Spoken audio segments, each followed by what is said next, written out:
800-348. 1-800. Okay. I guess Poundcake's got nothing to do with the video department. These people day to day are your assistants.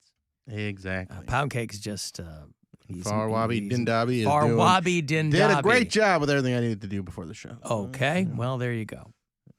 And now, will you and Poundcake still be hosting Weekend Cox together? No. Because, okay, he's moving people all weekend. He's moving people all weekend, so Right. I have enlisted a true professional to come in and help me co-host the Weekend Cox, Jeremiah from 96.5. Kiss FM. Yep.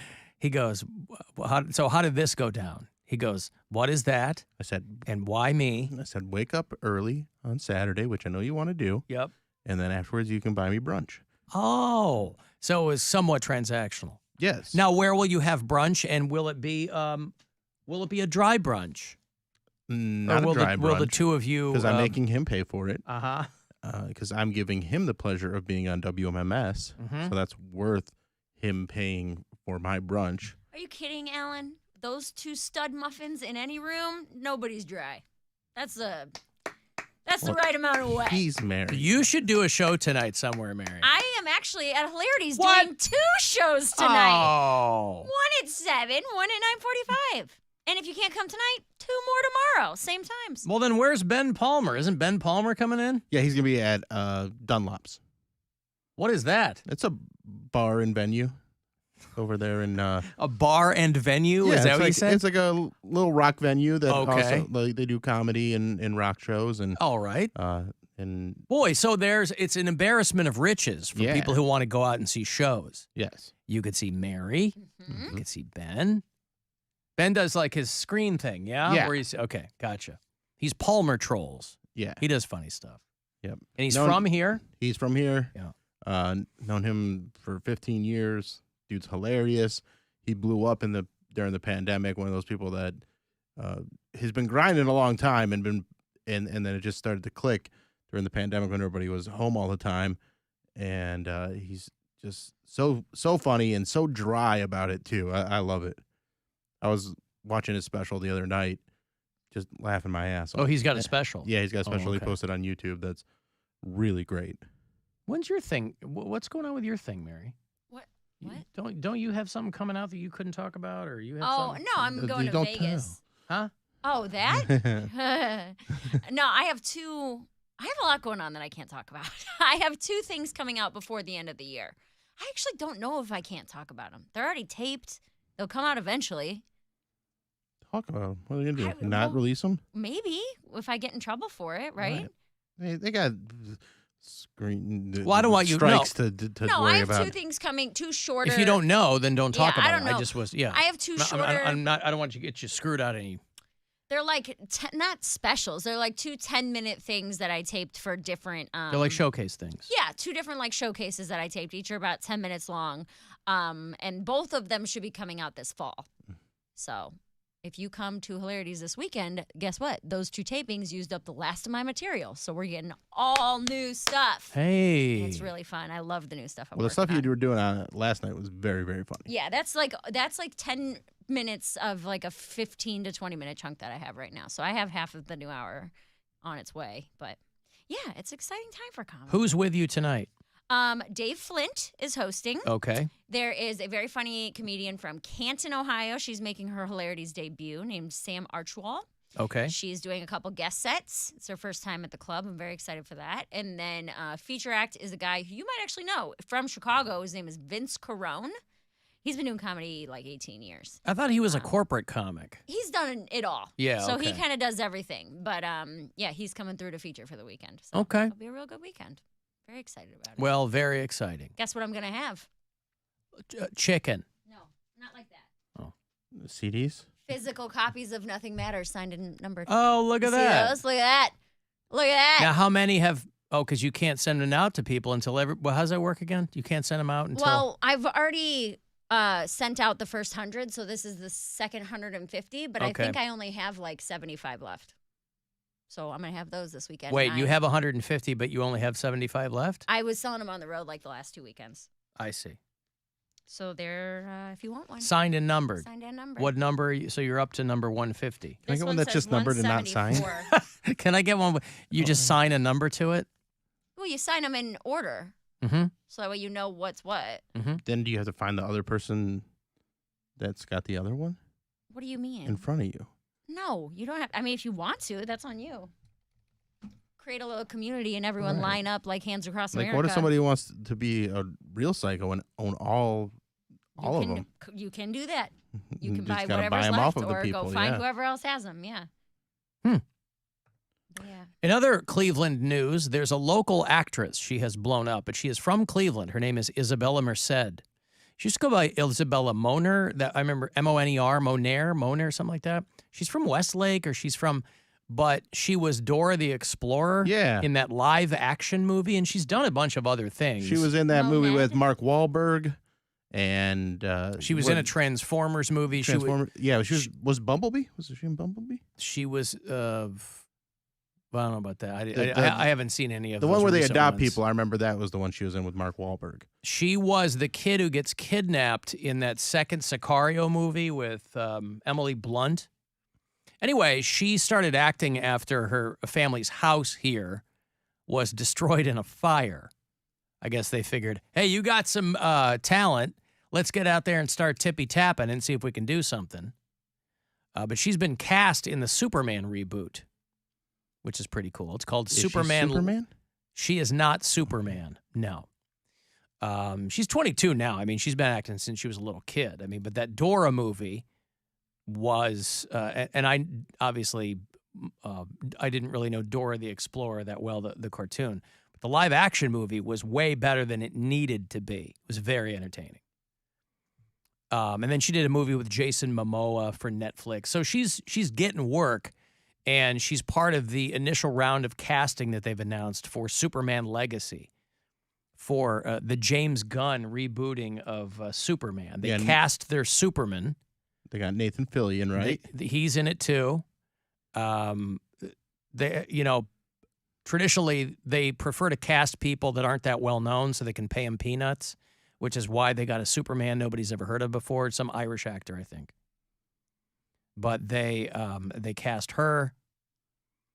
They cast David Corenswet Yes. as Clark Kent. Rachel Brosnahan is Lois Lane. People know who she is because she's been doing that Fabulous Mrs. Maisel. For people who Fabulous Mrs. Maisel? What's it called? Marvelous. Marvelous Mrs. I don't watch it. They're I going get- for the alliteration. the alliteration. I see. It's not the Fabulous Mrs. Faisal? No, it is Frizzle, not. frazzle, Oh, fazzle, Frizzle fazzle. Frazzle. This is fast. And Nathan Fillion is going to play Guy Gardner, who was one of the Green Lanterns. I thought Green He's Lantern. not my Green Lantern. I grew up with Hal Jordan, Yeah, Hal Jordan's the one that I know. but Guy Gardner with that And what, dumb Jon bowl Stewart, cut. right? Jon Stewart was Yeah. one. I grew up with a Hal Jordan Green Lantern. I don't recall who Ryan Reynolds played. I think he was Hal. Was he Hal Jordan? Say what? I didn't know Green Lantern and Superman interacted. It's a DC universe. They are stupid. both I DC don't care. comics. Call me stupid. This isn't. I didn't call you stupid. Bill I did. did. Oh, This he isn't like, I said you're so stupid. like well-known stupid. knowledge that regular people know. Regular people know this. Everyone knows this. Regular comic book nerds. Everyone knows yeah, this. the Everyone breakdown. Now, here's the bit of casting that I really like is Anthony Carrigan. If you watched Barry, he was NoHo Hank. He got cast as Metamorpho. Do you remember Metamorpho? The guy. Now it's perfect casting because Anthony Carrigan has alopecia or something, so he has no hair on him. Like he doesn't have eyebrows. He's bald. And Metamorpho is just a bald guy who can change into anything. So I guess he's going to be the bad guy. So that's great casting just from how somebody looks like. It just saves them time. 'Cause Yes. They're like, oh, we don't got to do anything. He's already bald. But Isabella Merced from Cleveland, Ohio, she's going to be Hawk Girl. And so they were racing to get all these negotiations in place in case the SAG-AFTRA strike happened, which, of course, it did. Everybody's been blowing me up, asking me if I have to not come to work. And that's not the case. Because this is not a movie. Well, you don't, when you strike, you don't strike against an entire industry. You strike against a company. And they're striking against the AMPTP. So the strike is against the motion picture and television producers. But there's a big, long list of things that people can't do. And my first thought was all these celebrity podcasts, which they can't do now. So during the course of this strike, because a couple of weeks ago, I went to our management. I said, I need to know what the protocol is, because this is not a union station, but I am in the union. And I never heard anything back about it. But this is primarily the reason that the actors are striking is because they're striking against motion picture and TV producers. So there's a television and theatrical contract that they're looking for. So for my purposes, it doesn't affect me. My uncle texted me today and was like, yo, Ellen's and SAG, are you guys going on strike? So I'm glad you're covering this. It would be the Bill, Mary, and Poundcake show. Yes. Let us tank the show for a week. Come on. Oh, it's going to be longer than a week. This strike's going to go on for a minute. Yeah, it's pretty wild. I mean, so, you know, because I was watching the cast of Oppenheimer at the premiere, and they all left after the initial announcements to show their solidarity. And I'm like, this has got to be like manna from heaven for established millionaire actors, because they go, I don't have to do press. This is going to be the summer of George. This is going to be fantastic. They hate doing all that press they have to do. Global press, where you're getting asked the same questions. For a movie like Oppenheimer, something at that scale. So Christopher Nolan, they did the premiere in London, and he's telling everybody, hey, thank you so much for coming. We're not sticking around. We're all leaving in solidarity with SAG-AFTRA striking. I have to acknowledge the work of our incredible cast, led by Cillian Murphy, Robert Downey Jr., Matt Damon, Emily Blunt, Florence Pugh, so many more.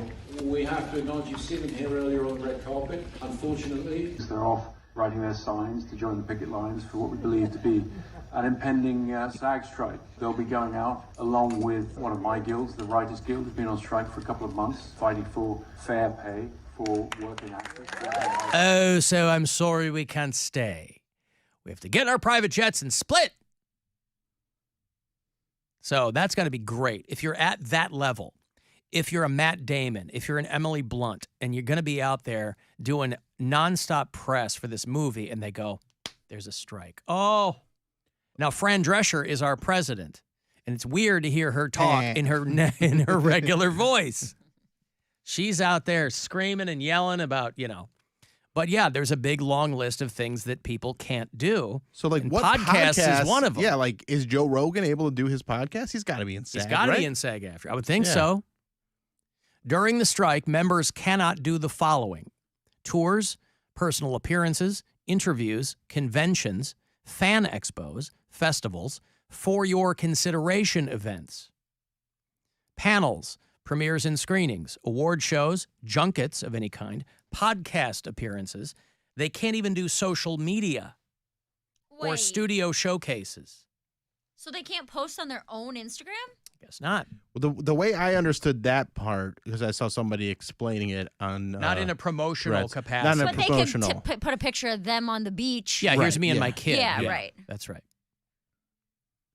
But if you're all these podcasts that they're pushing are ones with celebrities. Oh, now's our time, Bill. I know, right? I got. They can't listen Hey, to the Bill any- Squire show Yeah. is ready to go. I'll start one. Yeah. Well, that's really not good, though, huh? That doesn't look... I mean, I'm not in SAG, but does that look bad when people are trying to swoop in and capitalize? You want to be a scab? Just make that the name of your podcast. Mary Santora's Scab. I don't know if that... You might want to workshop that one for a minute. Scabbing over with Mary Santora. Yeah. But like anything that was in production, Deadpool 3, Yep. gone dark, because they can't do anything. And you said this is going to be a long time? Months? Years? Well, they usually, not years. I mean, the writer's strike 15 years ago went for 4 months. But that was all pre-streaming. Everything that's jamming this up is the streaming situation. Because, like Bob Iger, for instance. Bob Iger is the guy who was running Disney.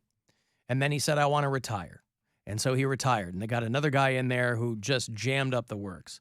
So Bob Iger goes, well, I'll come back and run Disney. And they sign him to like a 2-year, $54 million contract or something. And now he's out there going, well, it's just really unrealistic what they want. Because the guys at the top never lose money. So, of course, I think it's realistic. Rich people in charge always overestimate their own abilities, by the way. Always. Because they're not the creative people. Not artistically, I mean, they're always getting creative with the ledgers. But a guy like Bob Iger, who's a relatively well-liked guy and very good at what he does, but streaming has thrown everything into such disarray that it was inevitable this was all going to happen. That the writers and the directors, they figured out a deal with the DGA, but that the writers and the actors, the whole thing was going to grind to a halt. I think it's just, as far as podcasts go, I think they can still do their podcast as long as it's not a promotional appearance. But their own podcast is promotional in nature, isn't it? I don't know. I can't find any details on it. Like, There's can a we, level of expectation that they have that is just not realistic. And they are adding to a set of challenges that this business is already facing that is, quite frankly, very disruptive. So they're not being and realistic? dangerous. No, they're not. Yeah.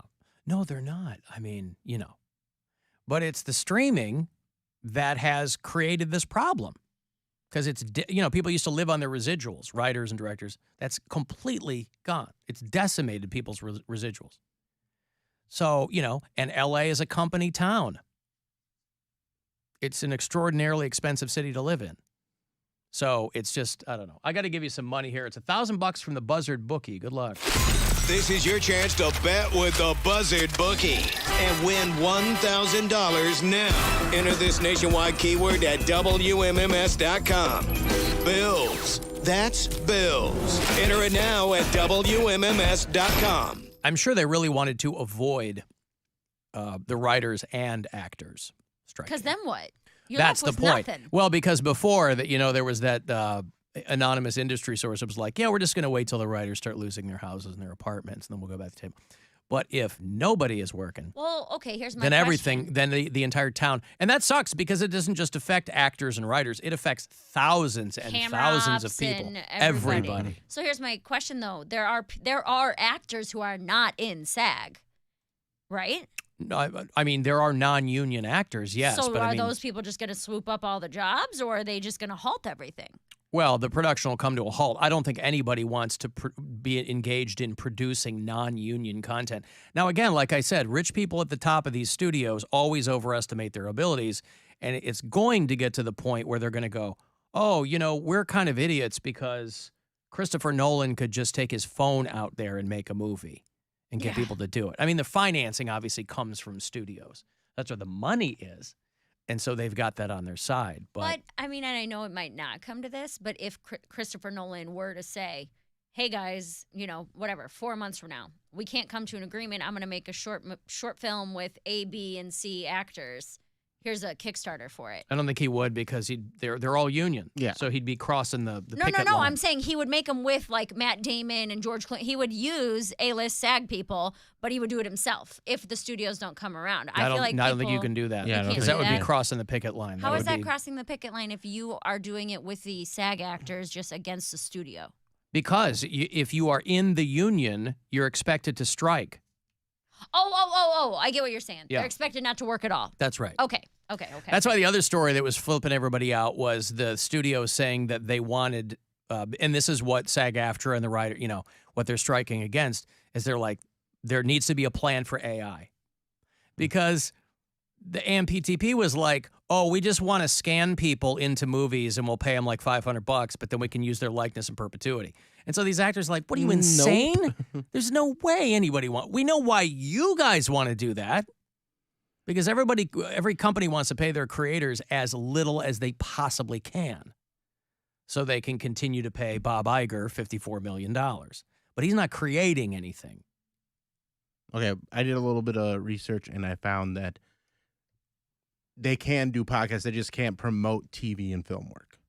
So if you're like... Talking about Parenthood or something? I guess if they're bored, yeah, you go. But I'm saying, like, the one that you listen to with the Smartless. Mm-hmm. They can still do that podcast. They just can't promote any right. TV Well, they shows own or- their... Yeah. Yeah. But, it's pretty wild, though. But no, I'm not going to be out here on the street. As part of me would love to walk back and forth on the sidewalk here. By yourself. The one guy, because I'm probably the only union person in this at I Heart Cleveland, and just walk back and forth with a sign. I don't know what I'd write on it, but, I got to take a break here. If you want to send a text, 35